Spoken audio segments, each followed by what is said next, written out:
Welcome back viewers. Today we are going to discuss about one of the important topic in the digital system, that is combinational logic. So in today's session we are going to discuss about the basic fundamental concept of logic, combinational logic, and we are going to compare between combinational circuits and sequential circuits. So let us study about combinational logic. We know that in the digital system the circuits may be in combinational or they may be sequential in nature. So let us understand what are the combinational circuits and what are the sequential circuits. So combinational circuits are the ones which consist of some n inputs and some m outputs, and the output depends only on the current inputs. That means, I will repeat, combinational circuits are the ones which consist of some logic functions and they consist of some input variables and some output variables. The output depends only on the current input. Now let us take the one more concept, that is the sequential circuits. Sequential circuits are the ones in which they also contain some n inputs and m outputs and so on. But in case of this, the major difference between this combinational circuit and sequential circuit is, in case of sequential circuits, the output depends on the current input as well as previous output. Okay, so in case of sequential circuit, the output depends on the current input as well as the previous output. So let me give one example for the combinational circuit. So basically for the combinational circuit, we can take the adders as an example, or the subtractors and so on. So these are the, or we can also call them as the arithmetical circuits because they do the arithmetical operations. So in this adders, if I take the basic half adder concept 1 plus 0, so I know that 1 bit addition is 1 plus 0 is 1, or even if I do 0 plus 1 or 1 plus 1 and so on, so the result is 0 plus 1 is 1, 1 plus 1 is 0 and carry 1. So this result is 1 0, and also I can write 0 plus 0, the result is 0.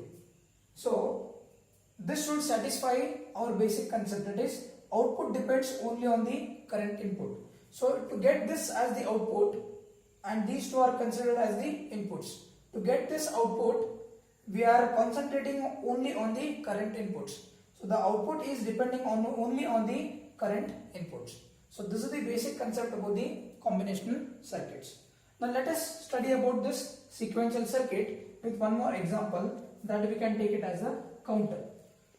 Counter is the best example for the sequential circuits. So, or let us take a clock, we can say. So if I say I am at 5 p.m. or if I say 6 p.m. how this 6 p.m. is occurring?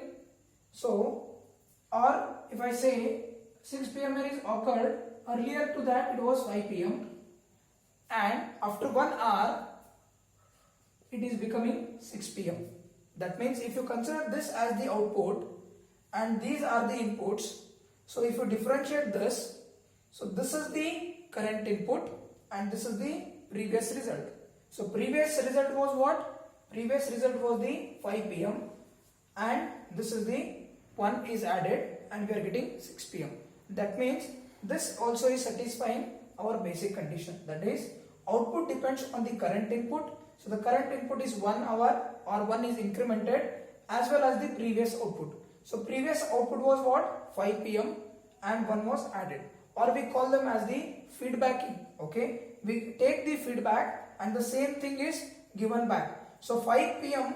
was given back to this one, so we are getting 6 p.m. So for this we use basically flip-flops. These flip-flops acts as the storage elements where we can store the previous result, and also with the current signals or the inputs we can get the next result. So this is the basic concept about the combinational circuits and the sequential circuits.